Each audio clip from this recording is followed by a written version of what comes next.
All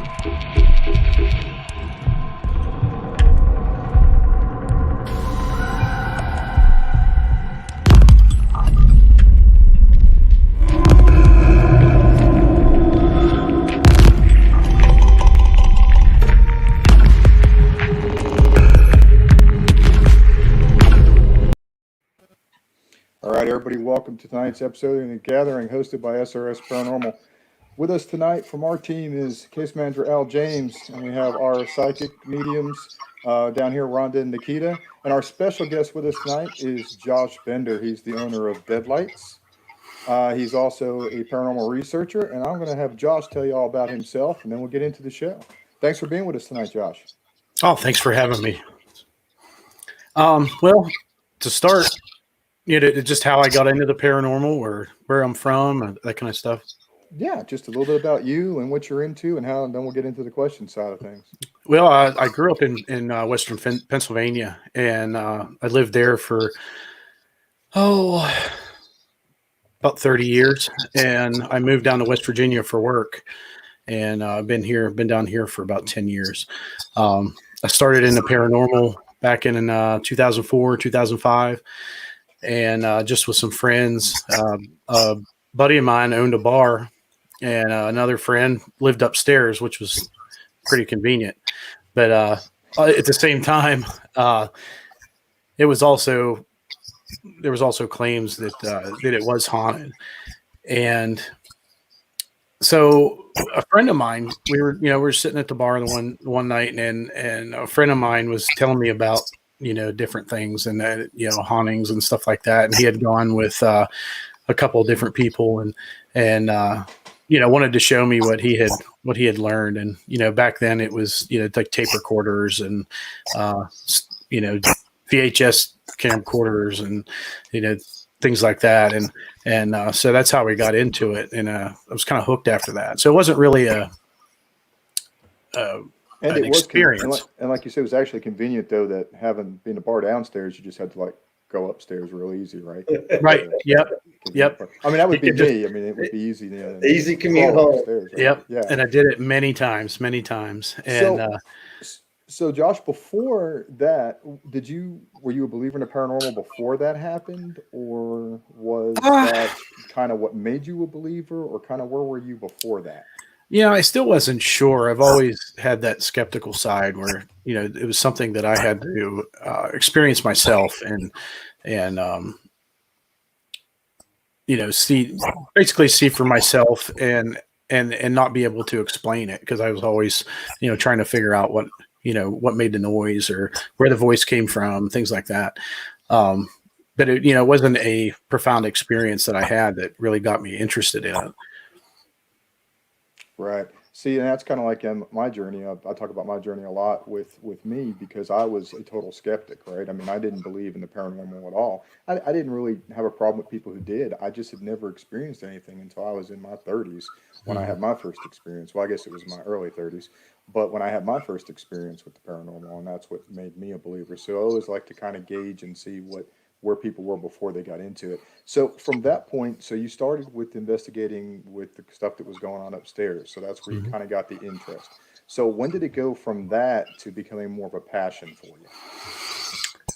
Well, from that point, I used to play in a pool league in Pennsylvania, and we would go to different bars and play pool. And I joined a team, and I ended up meeting a couple people that were, on the team, and they just happened to say something the one night, and we just got to talking about it and decided to join a group. Well, the one person, her mom worked for the county, and there was a prison in a little town called Ebensburg, and they used it for, storing files and stuff like that. And we got access to this prison. It was actually on Paranormal Lockdown not that long ago. And it was really, really cool prison. And that was pretty much the first big location that I had investigated in. and it was a really cool place, and that's about the time that I really got hooked on it. Now the bar was fairly active. We had experiences in the bar, and that was probably the beginning of what what I'm into now is the personal experiences. And we didn't just investigate upstairs. It was we were down in the basement. We actually got to investigate the bar because we would just wait till he closed the bar, and then we would just set everything up and investigate. That's awesome. Well, Rhonda and Nikita, how are you guys doing? I didn't get a chance to talk to you pre-show, so I'll talk to you real quick on the air. We're good. I'm glad we got to come on tonight. We're glad to have you guys on. Well, Al, what's your next question you got? Josh, I know you've been to a lot of locations and investigate a lot of places. What would be, one of your favorite places you've been? That's a really good question. I've been to a lot of places that now the places that I've had the most experiences in actually were just within the last few years. And, probably at the top of my list is probably like Randolph County Infirmary, Madison Seminary, Thornhaven Manor. Those places I've all had, I have all had experiences in. The Sanford Center, which is in Moundsville. It's a few blocks from Moundsville Penitentiary. And Steve Hummel has the Archive of the Afterlife Museum there. That was a really interesting place. It's an old school. It has some business offices in it, and then Steve has 2 rooms that he has his haunted artifacts in. And that was a really interesting location to investigate. That's awesome. So Randolph County is definitely one that piques my interest every time it comes up. I mean, all those that you mentioned are on our list. I was going to say all of them's on our list. But I don't know why.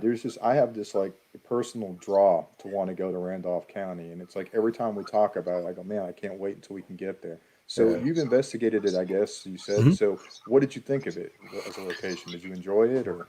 Oh yeah, definitely. And it's not all about the investigating for me. I like to experience these locations, to get to travel and see these places, and it's the the history behind it, and the photography, just the fun of architecture. Yeah, that and the art, just filming. I like to film.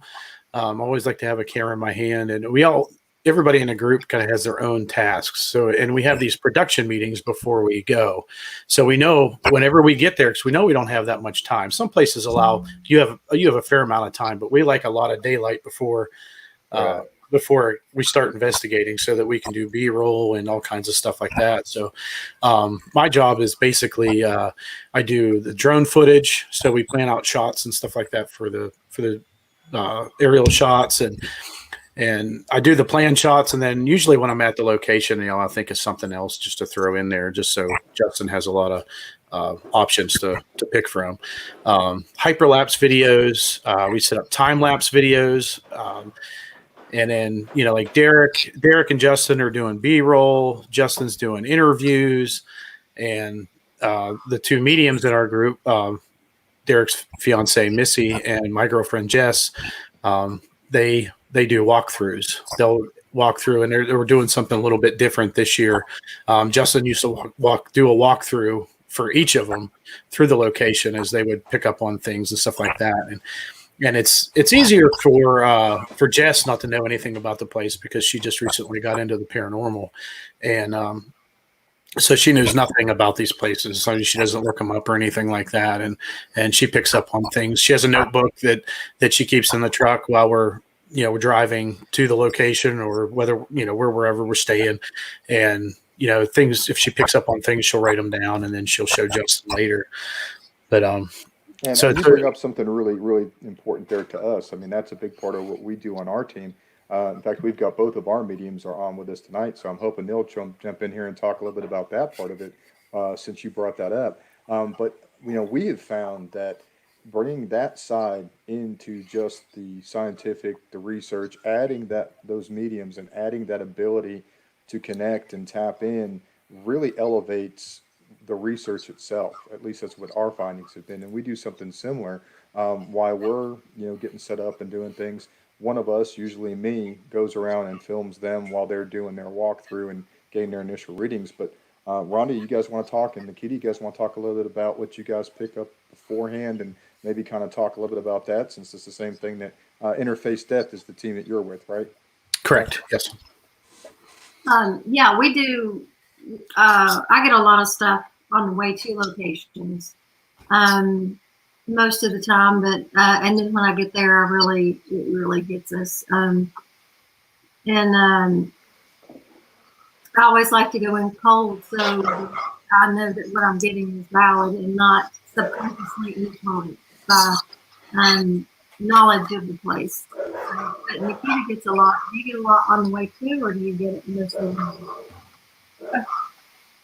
I do a lot when we get there, but sometimes I'll have names or images that pop up in my head beforehand. Even like, a couple times I've dreamt about some things happening, and then we go to a location like, well, I had this dream and this happened, and it ended up being connected with the place. So. Sorry, I was trying to catch up on comments over here. Yeah, but so what do you think? I mean, Josh, in your guys' experience, what do you think having the mediums, how that changes the dynamic a little bit on investigations? I think that helps correlate with experiences that other other investigators have during the investigation. Sometimes they can keep quiet and wait to see if anybody heard the same thing they heard or had a similar experience while we were broke up into different teams. I think it helps bring the spiritual side and the scientific side together. And yeah, absolutely. That's a big thing for us is that cross validation, because we've also found too that sometimes during sessions, having the mediums be able to connect with something or someone helps even take those sessions further, because where we might think something is random, they are actually connecting with that and giving us that real-time feedback. So it really enhances things. So Josh, Do you guys use like any old school tools? Do you use like seances or pendulum work or dowsing rods? Do your psychics use that stuff as well? No, not currently. I know Justin had talked about maybe introducing dowsing rods and trying different things with those.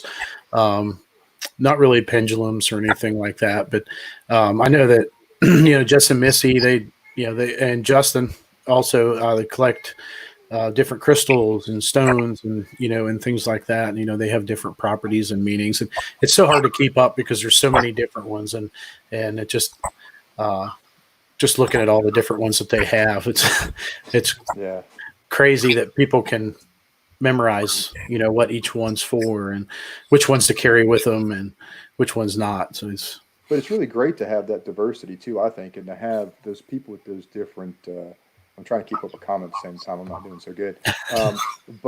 Sorry. Trying to do two things at once, and obviously I'm not that good at that.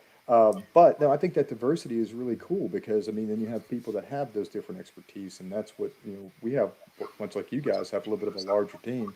In our case, we have 7, so we've got a historian, we have our lead psychic, and then we have our other psychic medium. And then we have our case manager and our investigator. So having that diversity, everybody kind of has their specialty.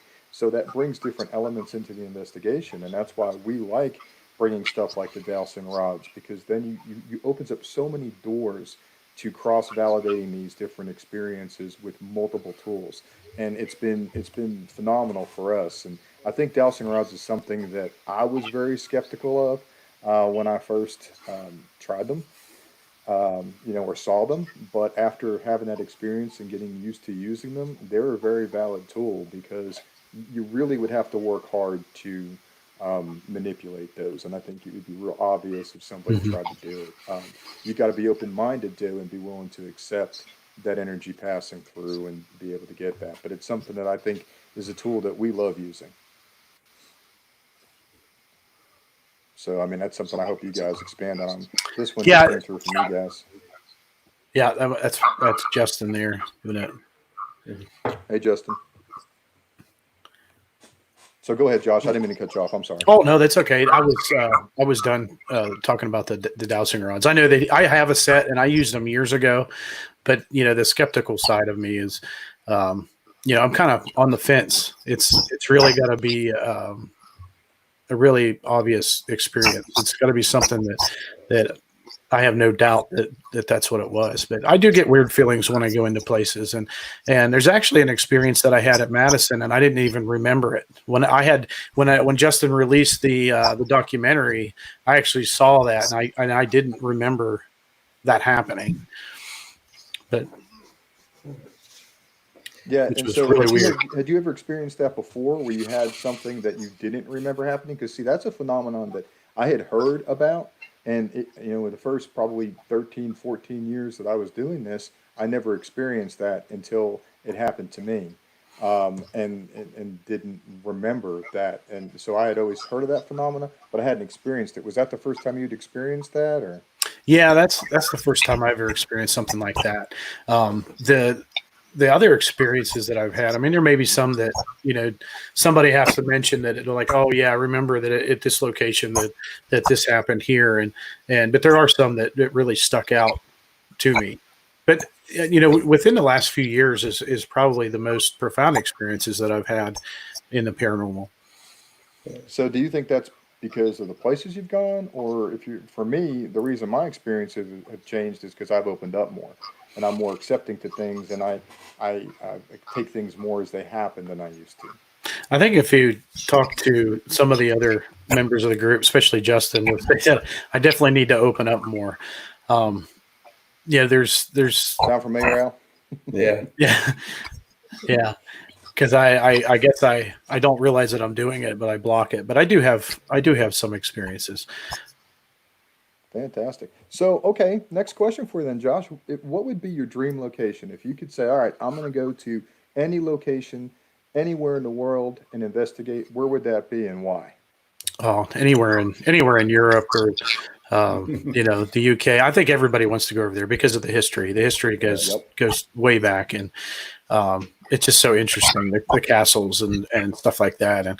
And I've always, since talking to a friend of mine, he always wanted to go to the Poveglia Island, and just looking at pictures and stuff like that, and just to go to an island like that would be just really cool.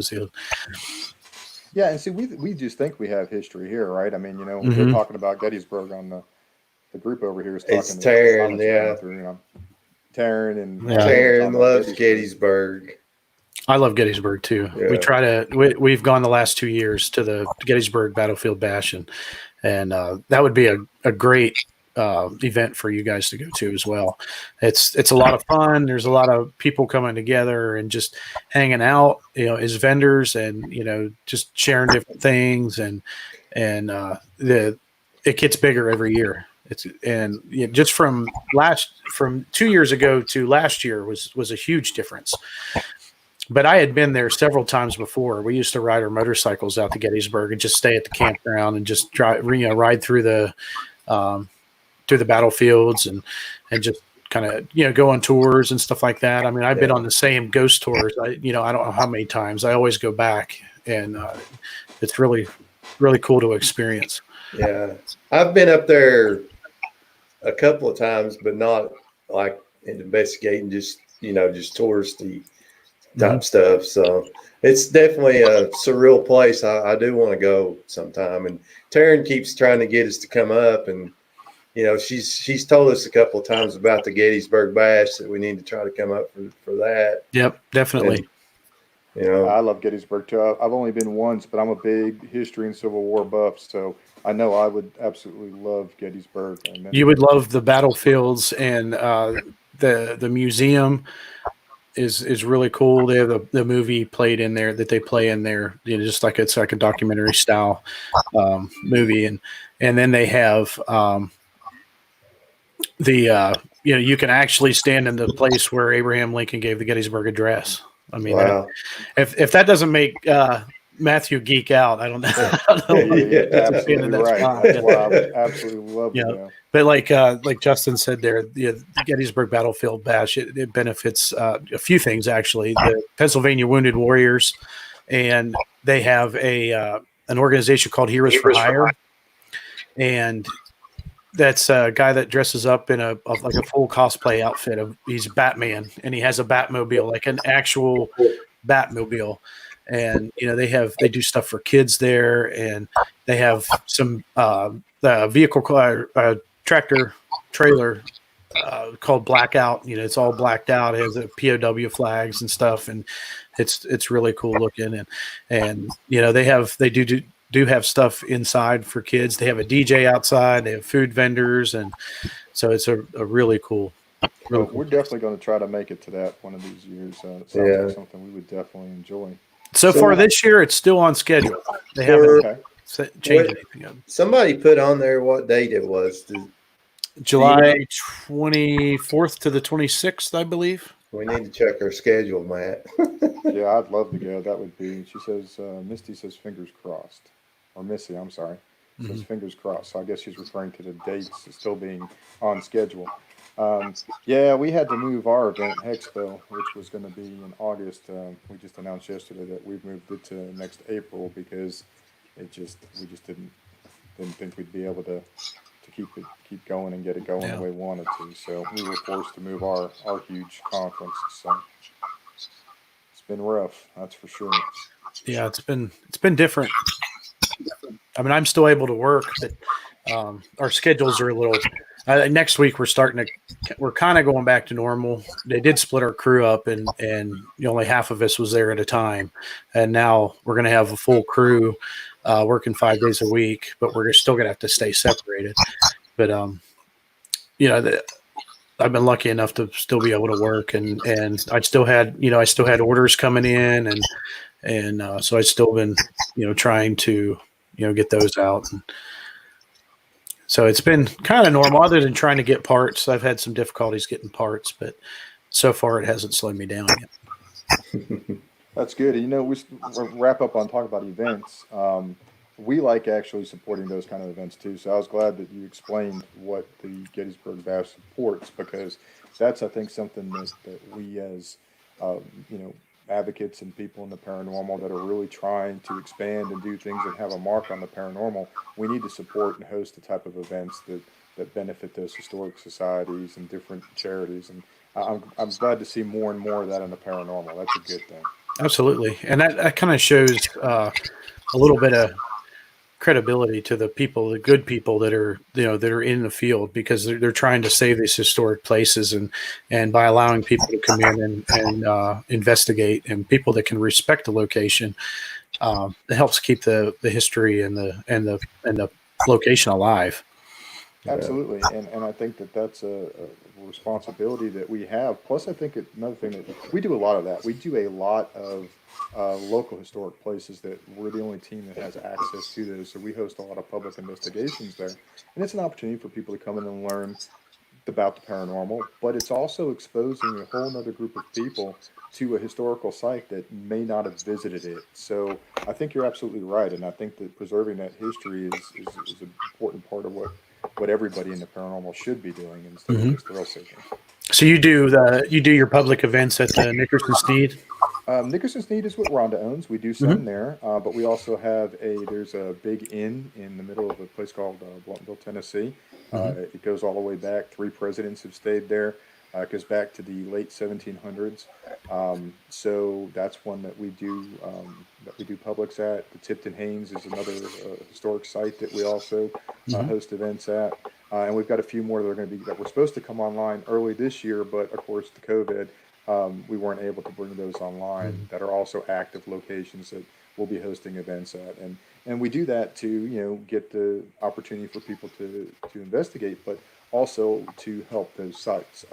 In fact, some of those sites actually will make more money off of the paranormal events than they get for their entire budget for the year from the $2 or $3 tours. Wow. Because we can sell out 4 or 5 nights for them. So it's a pretty cool thing. Yeah. Well, Josh, I want to get into talking before we get lost in paranormal stuff, because you know how that you get a bunch of paranormal people together and they get lost in the weeds. Next thing you know, we get really deep and talking about what we love, right? But I want to talk about Deadlights while you're on here. We plug your stuff every chance that we get. Everybody we talk to, we always tell them about Deadlights, because in my opinion, and I think my team would certainly agree, they are the only light to use. And I have used them all. I'm not going to name other brands because that wouldn't be right, but I have used them all. And honestly, absolutely, these are phenomenal. They are the best lights to use. As you can see here, this one has been dropped. It has been kicked downstairs. It has gone places it probably shouldn't. And it really should not still work, but a testament to your craftsmanship and durability, because bar Yeah. none, the absolute best RO lights. Yeah. I got Thank one too. So, how did you get into building your own lights, Josh? That's kind of interesting that you do that. Well, I always, tinkered around with things, taking things apart and trying to modify things. And I just started, I started out with, I had some DVR cameras that were, just horrible quality. And so I took the IR light panels out of them and just put them on a project box and put a battery to them. And those were kind of the first ones that I had made. And I just kind of started experimenting with different ones, just trying to build something that, that worked well. And it always seemed to have like a hot spot in the center, and then like around the edges and everything was kind of dark. And so I started playing around with some other stuff, and I had a podcast a few years ago, and I actually had Justin on as a guest, and that's how I met Justin. And we just kept in contact after that, and just talking off and on. And so the subject came up about IR lights, and I told him that I was just playing around with some, and I ended up building a couple and sending them to him to try out, just to see. And because he had it's called a Zoom Q8 camcorder. It's made by Zoom, has really good audio. He had it modified, and it has a really wide lens on it. And most of the lights that he had used, it always seemed to, because the lens was such a wide angle lens, it was dark around the outsides. So we were messing around with some things, trying to illuminate everything, the whole view that it had. And we had come up with a curved face light to see how that would work. And it was right before I met him for the first time, and that was in July of 2017. I had put a couple lights together, actually built one for Justin and for Derek. And Derek's wasn't done yet. He wanted some full spectrum LEDs along with the IR. And so we met up at a place called Higginsport School in Ohio. And I had offered to do some drone footage for him because they had just filmed a documentary there. And I took the light with me to give to him to try out, and he really liked it. And I told him that if it works really well, and since he helped design it, he got to name it, and that is how the Necro was born. And the name Deadlight, Justin also came up with. Deadlight is actually the original, Pennywise from the movie It. That is his original form. So that's how Justin came up with Deadlight. Just the spelling's a little bit different. We put the catchphrase with it, and the rest is like I said, history. man, they are, honestly, from somebody that actually uses these kind of things all the time. I'm like you. I geek out on the filming and that sort of thing too. So I get into that stuff, and I struggled with every full spectrum camera, every IR sensitive camera, because everything that you buy, it's a spot effect. Like, I've tried them all, and it's spot effect. And that's what I love about your light. Even without the diffuser, you don't get that. You don't get that, that spot effect. You get a smooth, clean, balanced amount of light that translates really, really well, especially on a quality camera. It can benefit from that. So the using the light inside, sometimes when you have a smaller area, you can have a little bit of some hot spots, and that's why we use the diffuser. And we made a diffuser, it really just helped smooth everything out. You still had some good range, but you had really good illumination, even for wide angle lenses with, such as the SJ cams and the GoPros and stuff like that. So that was another one of Justin's ideas. But he says he has a bunch more ideas for me, but I'm so far behind, I don't have time to try Try something new, right? Yeah. But no, I mean, that's the thing. And so you said you brought a couple of examples to put up here today. I do. Before I get started, though, I want to show you. This is actually how a deadlight starts. This is the very first piece of the Necro. It's actually a 4-inch PVC cap, and that's what gives me the curvature. I don't have to try to make that shape or anything, but so everything is hand built. Everything is handcrafted. Even the diffusers. The diffusers are plexiglass that I sand and heat and bend to match the contour of the face of the light. So that's how it starts. Is there? But the first one I have is like a 20-watt Necro. It's like a smaller light. It's about the size of Al's 40-watt there, but this just has one row of IR LEDs. Now, is that one dual powered also, where you can run it off of the Yes. 18960s as well as the battery pack? Or Yep, it has the compartment in the back for the 18650s, and it has a magnetic lid. It just kind of clicks on there. The diffuser's the same way. There's no tools. You just stick it right on there. The magnets take it where it needs to go. The next one is actually the same one that Al has. It's the 40-watt Necro. I have a Necro Night Shot, and this one's probably one of the most complex lights that I build. Now, this is the one that Matt and I were talking about before the show started. Your top and bottom row are IR, and then your middle 3 LEDs are white. And you can actually turn just one row on. You can turn them both on, both off. And you have the intensity adjustment on the side. And the same goes for the white LEDs on the front. You can do just the center one. You can do the 2 outside ones, or all 3. So it's 5, 10, or 15 watt selectable on the white, and it also has a adjustment. so you can adjust the dim it as well, or just the intensity of the whites as well. Yes, yeah, it has two adjustments on it there. Now, this red button here, this little magic button, was one of the new features, and actually was a customer and friend of mine that one of my very first customers actually came to me and ordered a 60-watt Necro. He wanted white LEDs on the bottom of the light to light up the floor. So I built one for him, and that was one of the features that I was telling you about earlier.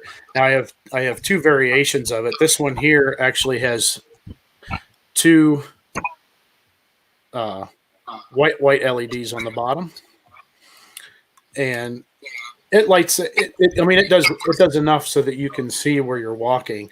And I do use larger white LEDs on the bottom with different lenses, and they go on the bottom as well. And I make them real wide so you can still mount it to a tripod or a rig so that it doesn't block the white light. But we can turn it on, and I can show you that,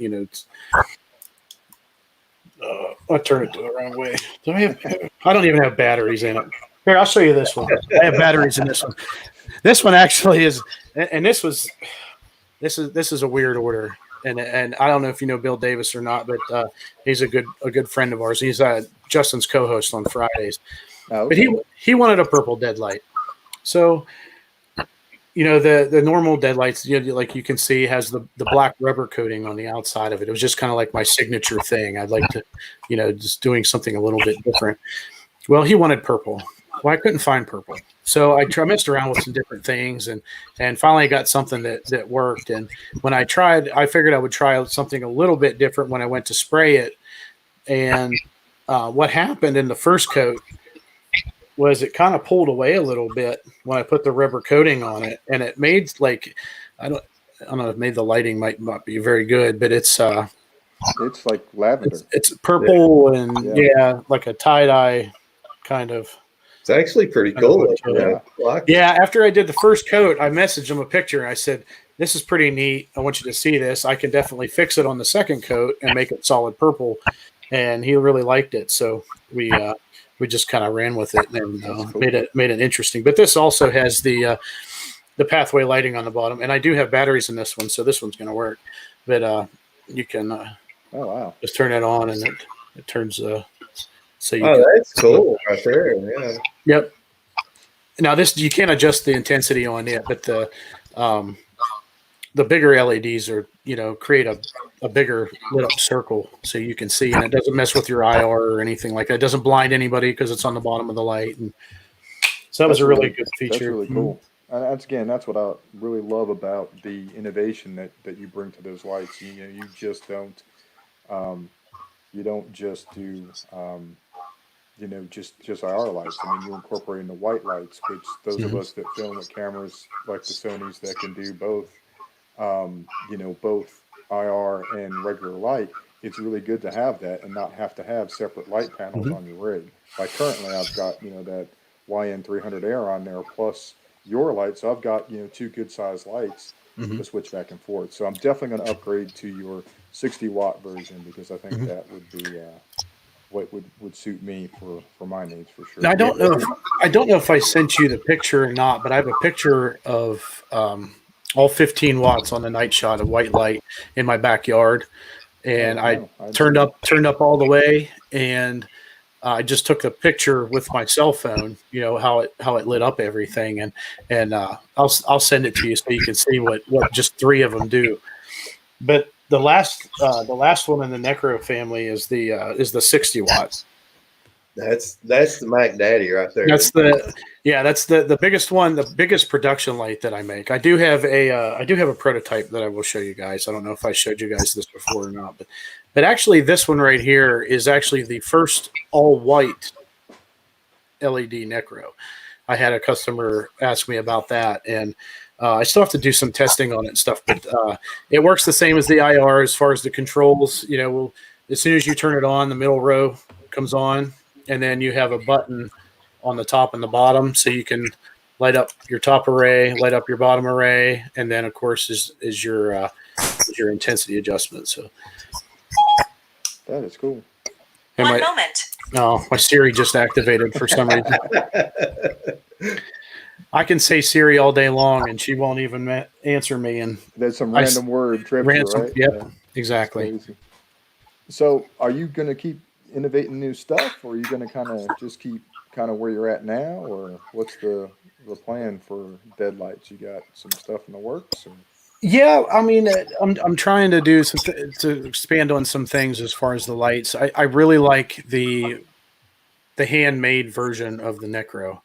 I try to stay away from the 3D printed housing because of the strength of the Necro. It's probably basically over engineered, but I really like the. No, I've dropped mine plenty. It's really not. I thank you for that education.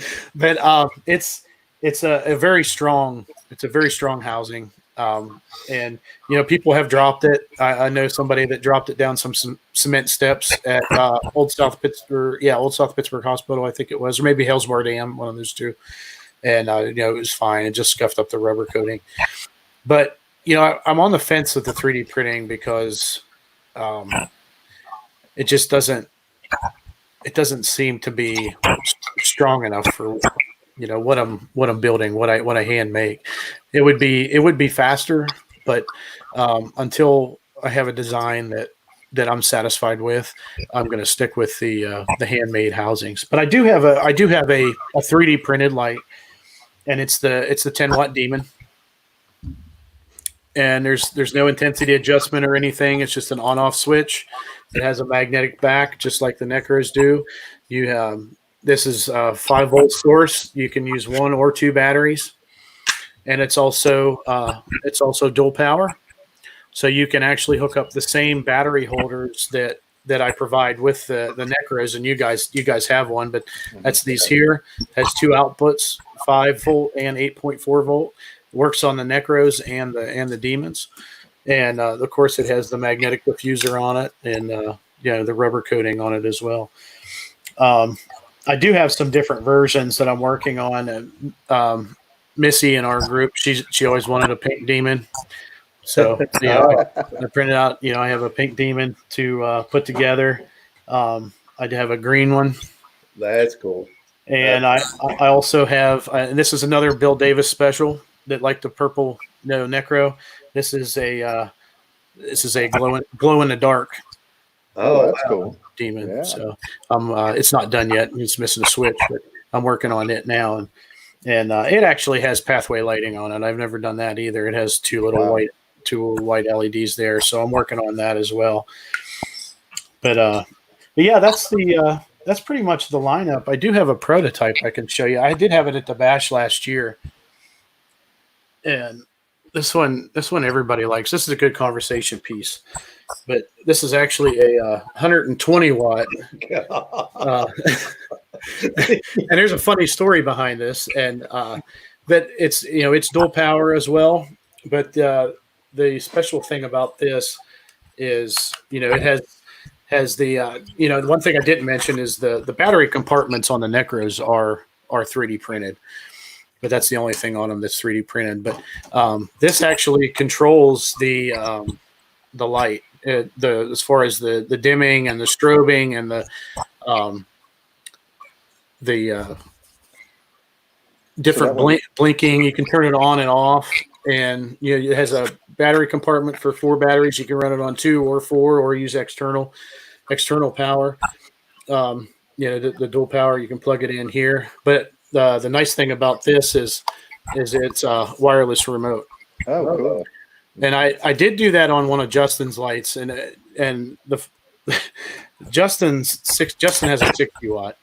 He had the first 40 watt, and he gave it back to me whenever I built his 60 watt, and we nicknamed it the Franken 60 because we kept I put that up a modifying few it. minutes ago. He mentioned the Franken 60. So Mhm. I was going to ask you what that was. Yeah, it's a 60 watt IR light, but it has a wireless remote feature. He just carries the remote in his pocket, and he doesn't even touch his light. He just he knows the buttons, and he can control it that way.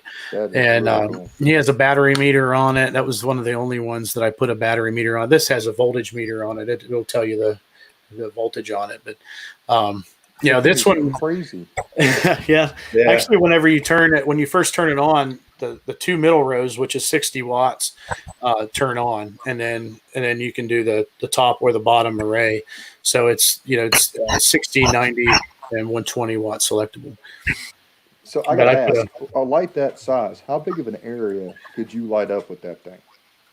Well, to be honest, I'm not real sure. I haven't tested too much. Like I've lit up an auditorium with it, and Wow. but we've used a 40 watt and a 60 watt in a gymnasium, and Yeah. it lights up the gymnasium. So this one is kind of overkill, but this wasn't. I didn't have a real reason to build this. I went to the story behind this is I went to Lowe's to get some of those PVC caps, and I'm looking around on the shelves looking for them, and I look to my right, and I see this 6-inch cap. I was like, I have to make a light out of this. So I drew up all the lines on the front and figured out how many LEDs I could use, and the rest is just the process was the same. It was just on a much bigger scale. But I take this to events and stuff like that just to sit on there, and People ask about it, I'm sure. Oh yeah. And I do have a diffuser for it, but that's the one problem with the diffusers. Something this large, it doesn't like to hold its shape. So one of the things I'm working on, a good friend of mine in Maryland is helping me out with a design for a 3D printed diffuser. So it'll still be magnetic and everything, but it'll be 3D printed. So we're we have the shape right. We just have to figure out the right diffusion and start printing that out. And I'll actually have a 3D printer that is dedicated specifically for just printing nothing but diffusers. Wow. So maybe whenever I get that done, I'll probably print one for this. But I added the quick disconnect. I have a cold shoe on the top, and this has a quick disconnect on it. And I actually have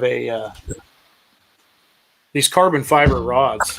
And it actually goes through here like this, and you can tighten it down like this. And I have one of these. You can put this on here and tighten it down. So you actually have cold shoe mounts right here and on the back, and you can mount a camera on it, put this on a tripod, and you can mount things. This has 1/4-20 thread on it. You can mount your millimeter, your your recorder, anything like that. You just kind of in one extremely large and exaggerated rig. So, but it has, I forget how much it weighs whenever I weighed it. It wasn't bad. And it has good balance even with batteries in it, but it's not as bad as what you would think. That's awesome. No, I hadn't seen that yet. That's Well, one of the things you said that really excited me was your 10 watts now have the battery pack adapters with them. Mm-hmm. Well, part of my job as a case manager is to set those cameras up with those lights and remember to change the batteries out. And I do a horrible job at that. Yeah. About 2 or 3 hours in the investigation, our SJ will just go black. We won't see nothing. And Thordy's like, what do you say? Damn it, Al. The nice thing about the Demons, especially with being dual power, is when you put batteries in the back in the compartment, that's a 5-volt source. So it also runs on 8.4 volt. So the 5-volt is kind of like a low mode or medium mode, and the 8.4 is considerably brighter. But it also comes with these external holders, like comes with the Necros. But you can run it on 5-volt or 8.4 volt. So you can actually put this on a rig with your camera with a Demon, and if you're running an action camera, you can actually power your action camera with the 5-volt and run the Demon with the 8.4 volt. Which that would be really good. That's a really good thing. Mm-hmm. And this takes you can do it with the Necros as well. So that it has this you can power things simultaneously with the two sources. And with the batteries that I recommend in this external holder with the Demon, I've had the Demon run for 11, 12 hours continuously. Wow. Just powering the light, not the light and the camera, but just just the light. But see, Al, even if we had that just for the light, the camera, which we usually run the cameras off, we put them on the little power banks, so they run anyway. So, but see, Al, with that solution, even with the battery bank on one and the power for the other one, you would not have to change batteries. We would not have hours and hours of visual audio EVPs. Is what that would be good. That we wouldn't have to. One thing new that we got this year for I think these would make a good small rig put on with put a light on with this camera and a monitor. This isn't like a new idea or anything. It was just kind of we're putting together our own variations of it, but it's on a U rig, but these cameras here. I don't know if you've ever seen these or not. Yes, I actually looked at getting some of them to modify. Yeah, you guys use them much? Well, actually, I just got mine. Justin and I just got ours yesterday. We've been wanting to get these for a long time, but they have a little screen on the back, but they have a plug-in, so you can actually use a monitor, and you can mount the monitor to your rig. And these are easier to modify than an SJ cam. Really? Yes. All you have to. I modify our SJs, so yeah. Well, these you can you have to replace the lens. You can't modify the lens that's in it. But you can buy a SJ lens and the hot mirror off. Yeah, actually, yeah. Well, that you're right. You would get an SJ lens and then just pop the back off of it. But you don't have to tear anything apart. I just took some the idea that came from a group called Paraholics. They do a lot of equipment modification and review videos and stuff like that. And one of their members actually bought some of these and did videos of him modifying. It shows you how to modify it, how to focus it, all that stuff. And that's where we got the idea from. But we just took a piece of tape and stuck it on the lens, and it actually, when you turn it, the tape sticks to the lens, and it actually breaks the lens loose, and you can actually just spin it out and then spin the SJ King lens in there. But these, it's a zoom, so That's the audio. Audio for your Yes. EVP stuff. Exactly. Yep, audio and decent video quality there. And these are the 4K versions. They do have 1080 versions as well. We film everything in 4K, so we just try to get the Highest 4K resolution. cameras. Mhm. Yeah. That way, when you edit down and stuff, you still keep that good resolution. Man, that's awesome. You've got some great stuff that you've got in the works there. And like I said, I mean, I know I keep saying it, but you do make the best lights out there. And anybody that watches this that doesn't have Deadlights needs to get on your waiting list, because there's nothing like them. We Yep. won't use nothing else. And I can't take all the credit either, because there's ideas that come from customers that want something custom done, and I really like it and decide to use it for a feature on the lights.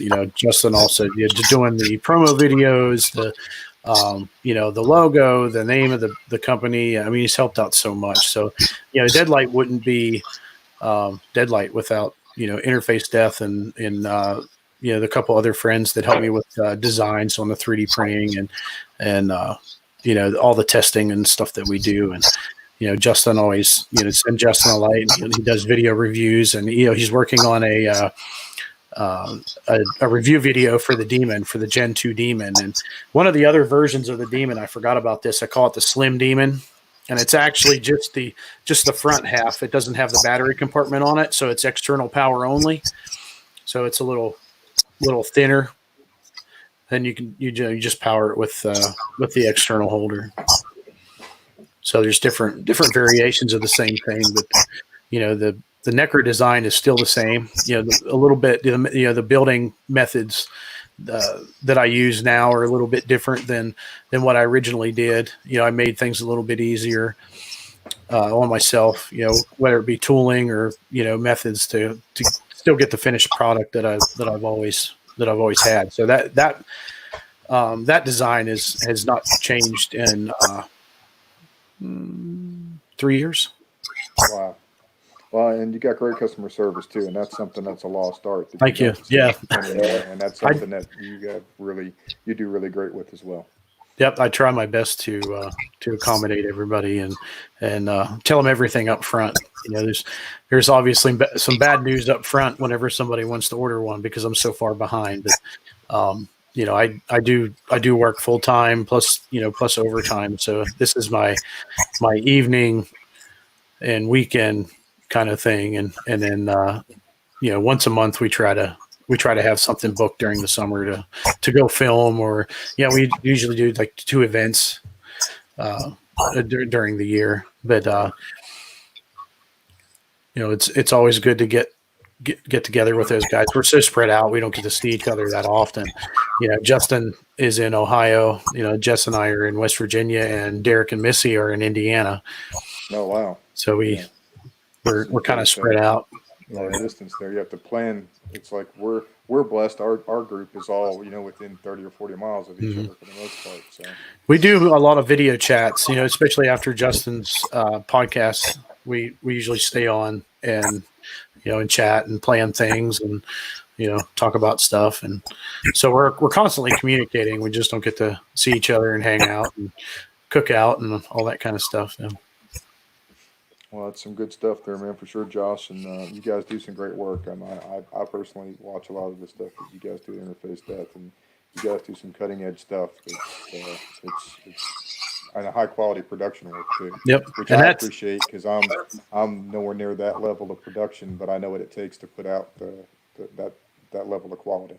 Yeah, Justin spends a lot of hours on the computer putting that stuff together, and we just we film everything and try and get him enough content to pick through to, to put something like that together. The editing is all him. That's all his Yeah, expertise. people don't realize it takes hours to Mhm. get a 2-minute clip where you want it to look right and have everything be the way you need it to be. I mean, it's a lot of work. And so hats off to you guys for the quality product that you put out. So that leads me into this next question before we get ready to wrap up for the evening. I do want to ask you this one. If there was one thing you could change in the paranormal industry, what would that be? Egos. Thank you. Yeah. There's and the drama. I don't involve myself in it. I'm Same here. It's easy for me to keep scrolling on stuff, but we talk about that kind of thing, whenever we're chatting and stuff like that. And I get a lot of invites to go join other teams and stuff. Usually they're customers, they offer to have me out for an investigation, and I don't get to go a lot of the times because I'm so busy, but there are some times where I get to venture out and just investigate with others, or help them film, or provide more lighting, or anything, just because I love to travel. I love to see those locations, and so I try to, as much as I can, to a couple times a year, to take a trip somewhere to join another team and see other locations and stuff like that. Meet new people. It's always cool to meet customers.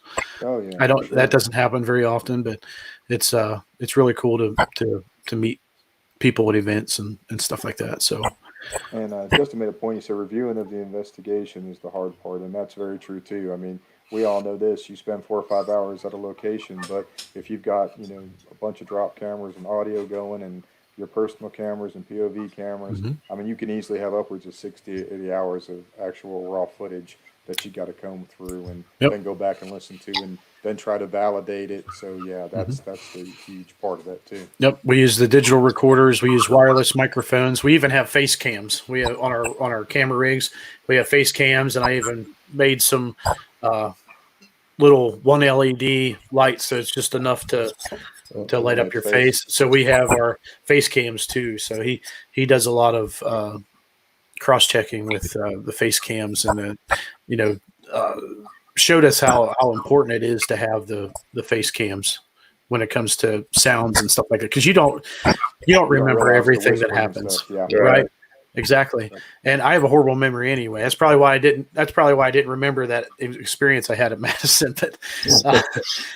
But yeah, I do have a pretty bad memory. It's hard to remember some things, but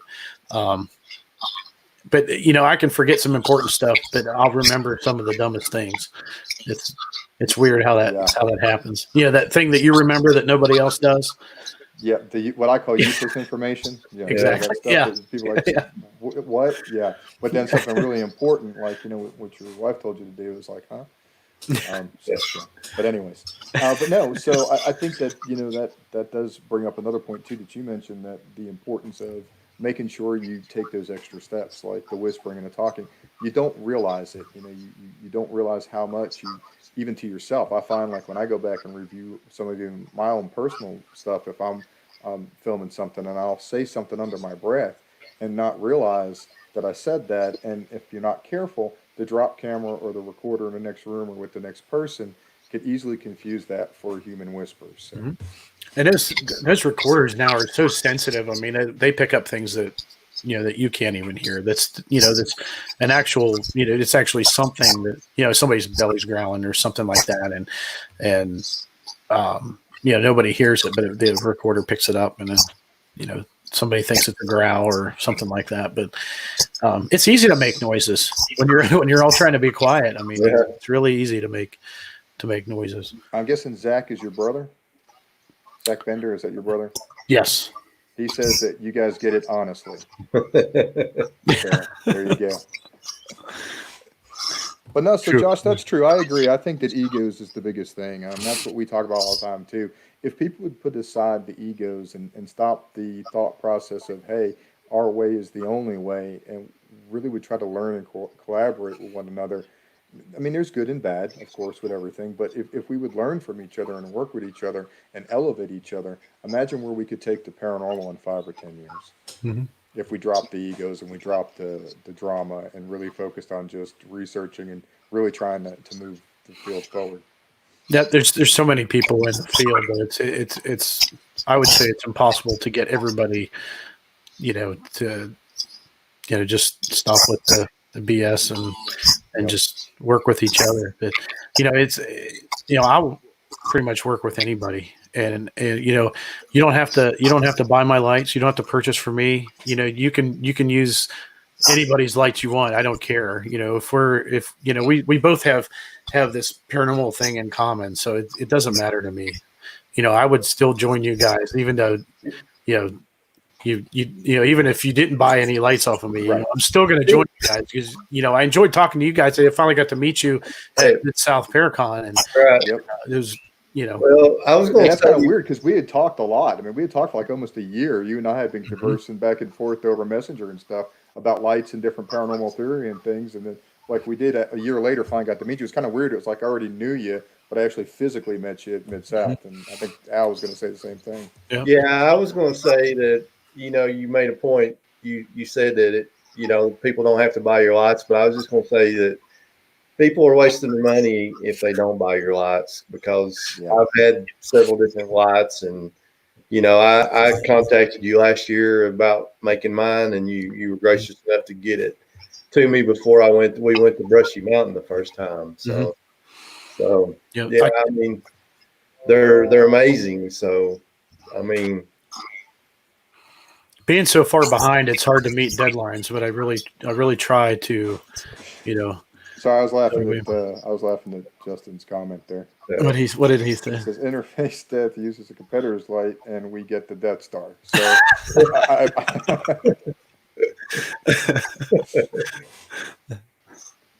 stare. He meant stare. Yeah. Yeah. that's why I was laughing. I knew what he meant, but that's why I was laughing because Yeah. I do stuff like that all the time. I typed the comment a few minutes ago, and I just watched it go up, and I was like, Mhm. oh gosh. And you can see Bill Davis is in there in the chat, and he's a character. Yeah. I hope to. He keeps saying, telling us all to come down to Florida. He wants us to come down and visit so that we can film an island that's near him down in Florida. And What it's part of Florida? Chiefland. Chiefland. He'll have to put it on there where he's from. I think it's called Chiefland. He did say the Death Star would be remote control, by the way. Yeah. I tried to keep up and get them over here and pop on the Yeah. screen, but like I said, I'm still figuring out this StreamYard thing, so it is what it is. That's why we say it's a lighthearted show, because it is what it is. But now, Josh, I mean, like I said, you do some great stuff. You guys got any other questions real quick for Josh before we get ready to wrap up? Well, I was just going to ask, once this COVID stuff's over, Josh, what do you guys got planned as far as locations and things that you're going to? Well, we have something May 23rd. We have something scheduled, so we're hoping to still hold that date. We're still waiting to hear back. I mean, we did get some new rules that have to be followed if we're gonna keep that date, and we have to. You can't bring food inside. You have to wear a mask. You have to stay 6 feet apart, and all that stuff. So we're hoping that that even though we have to do that stuff, that we still get to go and film that location. So we have an event in Moundsville at the penitentiary. We're just setting up a booth at the penitentiary it's like a Paracon. And of course, we have Gettysburg in July. August, I believe we have Ohio State Reformatory. Oh, wow. And one, I don't remember what month it is, but I know we have Octagon Hall. Okay, That's another cool look. Man, too. you got some awesome locations that are all Yeah. on our list. I mean, every Yeah. place you mentioned, I've been like, yeah. yeah. I'll tell you what, if you guys can get to Ohio and Indiana, we've filmed so many locations in Indiana and Ohio. And I'm trying to get them to kind of venture this way. I've been wanting to do St. Albans officially. I never really officially investigated St. Albans. I've been there for That's public not far events, from things like that. Rhonda. Yeah, it's not far from you, Ron. No, it's not far from Rhonda. No, and Nickerson Sneed isn't far from me either. And I really liked the Nickerson Sneed. That is an interesting house to navigate through. Yeah. When you come back again, Really cool. No, we are blessed to call Yeah. it our home haunt. So yeah, Very cool. sure. I think it was some kind of event there, and we kind of messed around in the evening there, just kind of investigating, and so I really didn't get to experience what Nickerson Sneed has to offer, but I did get some cool pictures. I have some drone footage from down there, and the drone acted weird the one day that I flew. I took off from the parking lot in front of the building there, and I started to fly over, and it was a full battery. I had just replaced the battery, and I was starting to fly over the house, and it showed low battery and flew back. Yeah, I think it did it twice. Wow. But I was lucky enough to get some, but it was kind of dreary that day, and it was raining off and on, so I had to get out there when I could, and I did a couple clips for. I know I did the just flying over and just different kind of shots, kind of the same thing that we do for other locations. So, but definitely a cool house, and we have issues with batteries there all the time. I have to leave my phone plugged up because if I don't, it dies. So it's plugged up the entire time I'm there. that was But the same. Josh, you are always welcome at the Nickerson Sneed. You just let me know when you want to come, and we'll make it happen. Cool. I know that Justin would like that location too, and the rest of the team. It would be cool to do a documentary there. I would even come down and join you guys. I think it's only like 2 hours from me, so it's not Oh, wow. that far. Yeah, That would be great. definitely. I mean, It is. anytime It you is wanna kind join of us, you're welcome.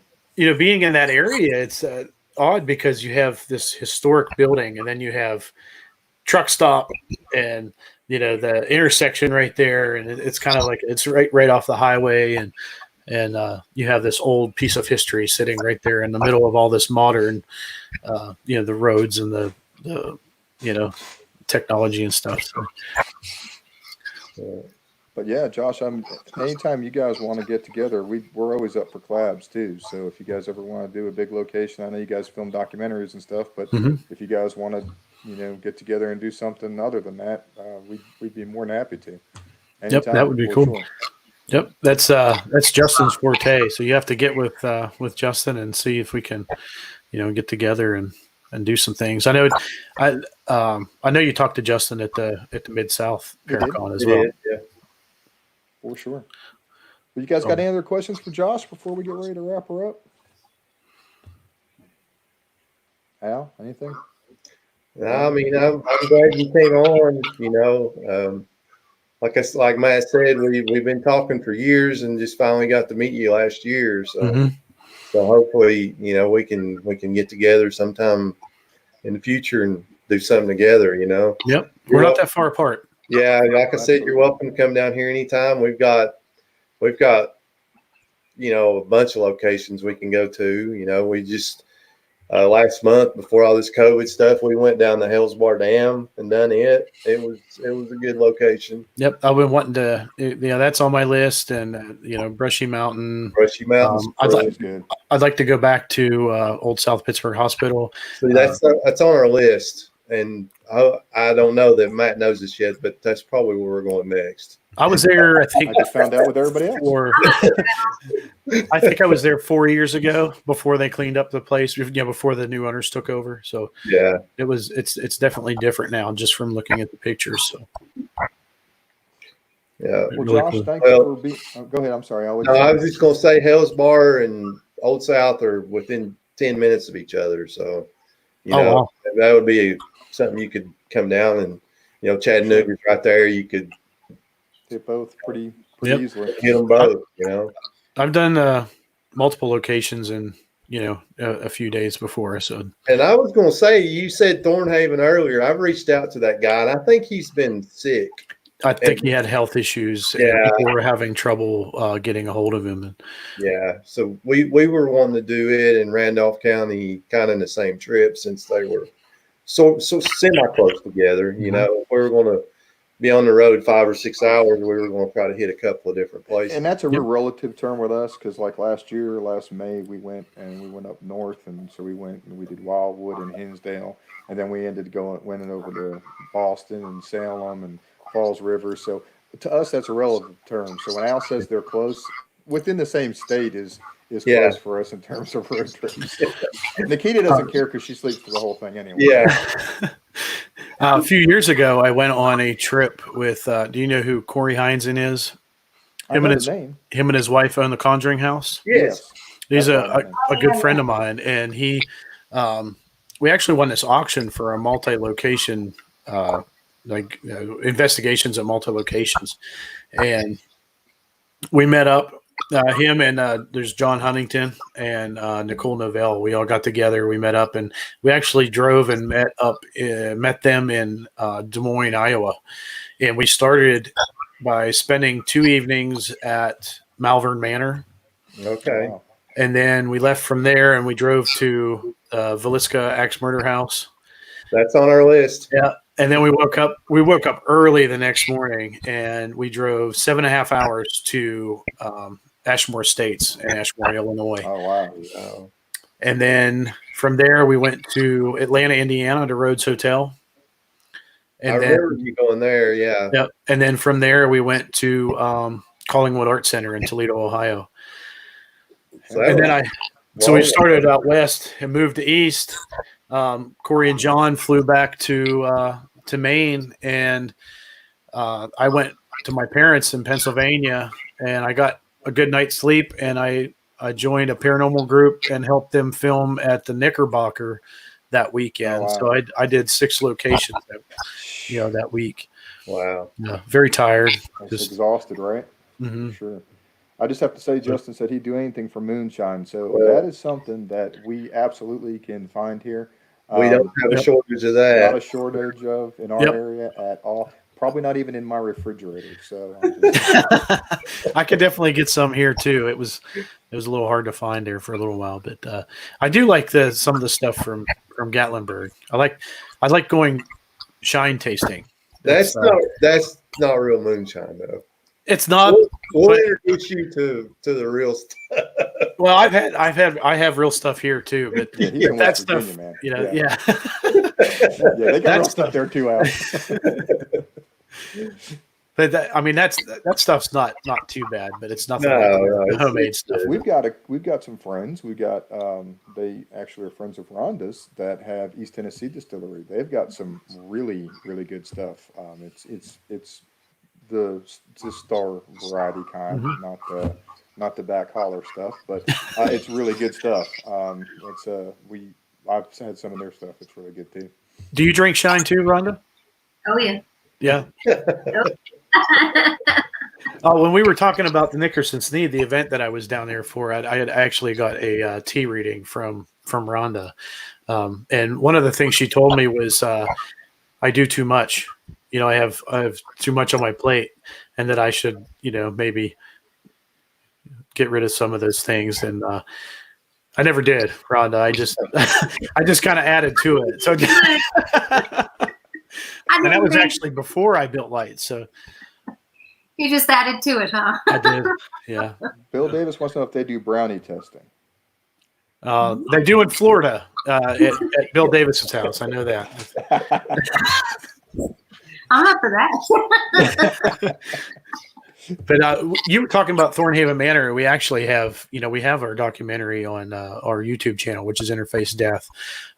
We have all but one of our documentaries on Interface Death, and we do have another YouTube page called Interface Death Live. That's all of the podcasts that Justin does. Okay.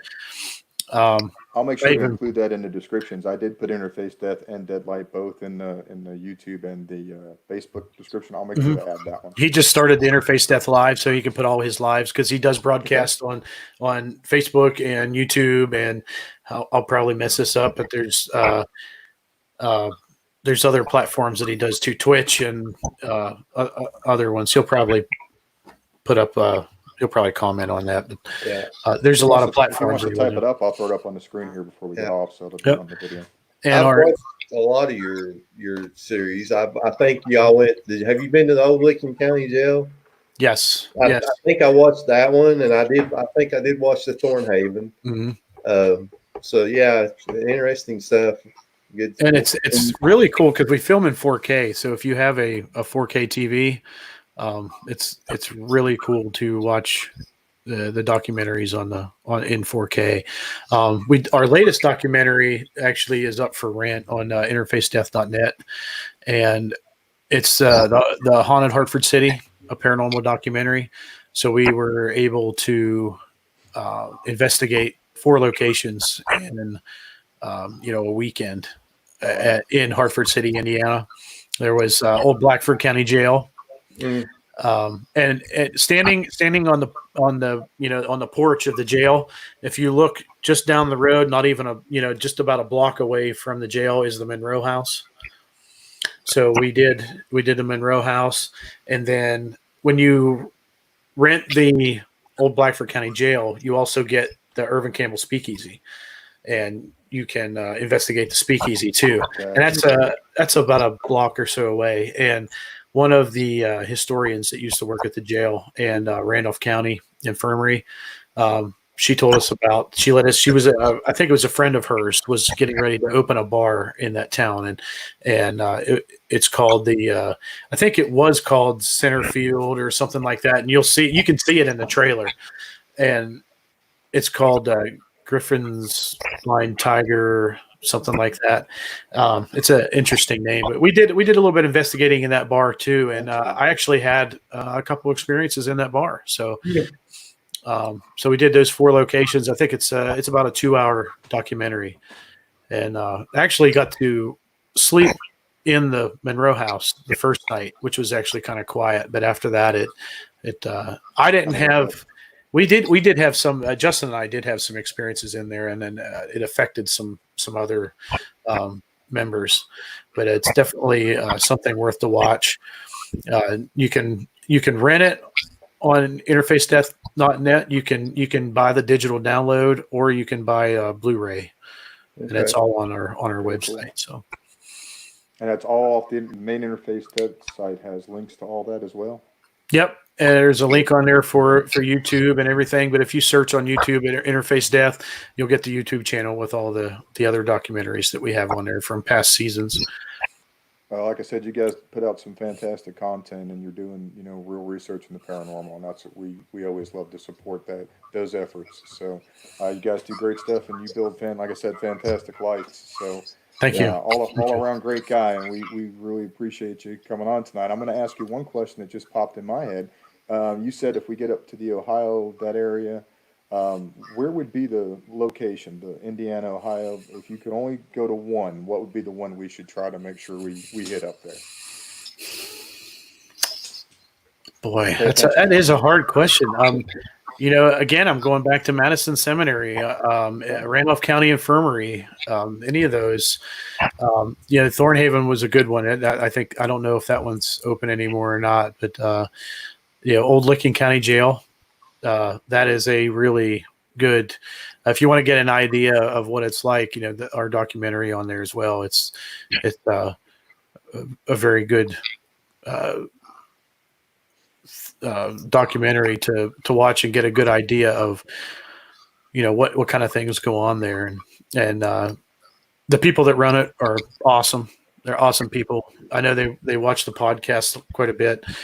Whenever Justin's doing his podcast throughout the week, they always jump on, and we're always chatting with them and everything. Very nice people. Very nice people. A lot of these locations have, as you know, going to different locations, just the people are great. awesome. Yeah.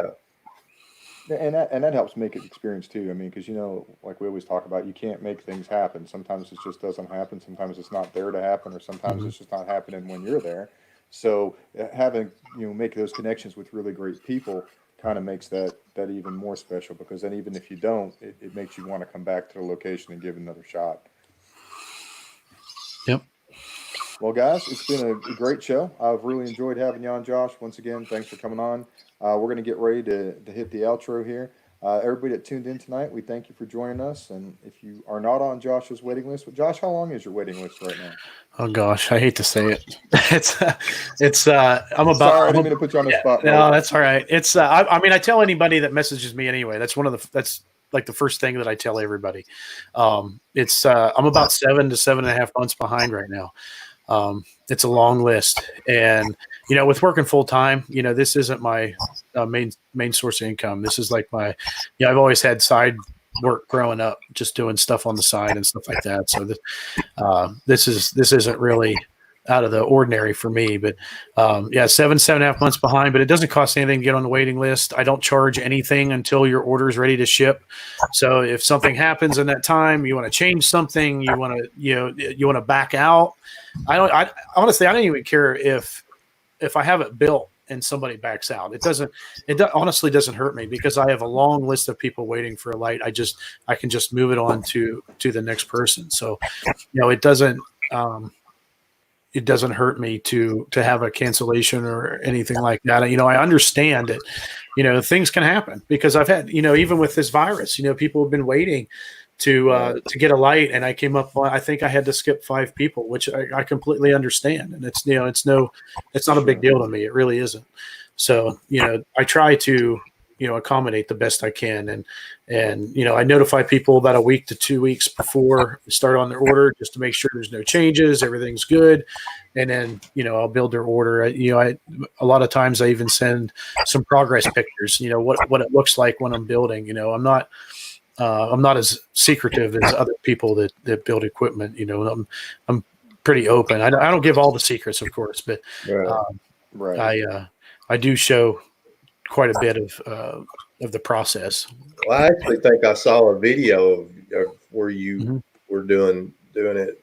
So Like a time lapse Yeah, video. there's an older Yeah. time lapse of me before I even had the shop completely set up, the way it is now, and the process is pretty much the same. There's just a couple steps along the way that things I've added or taken away, or things I've shortened up, but it's basically still the same.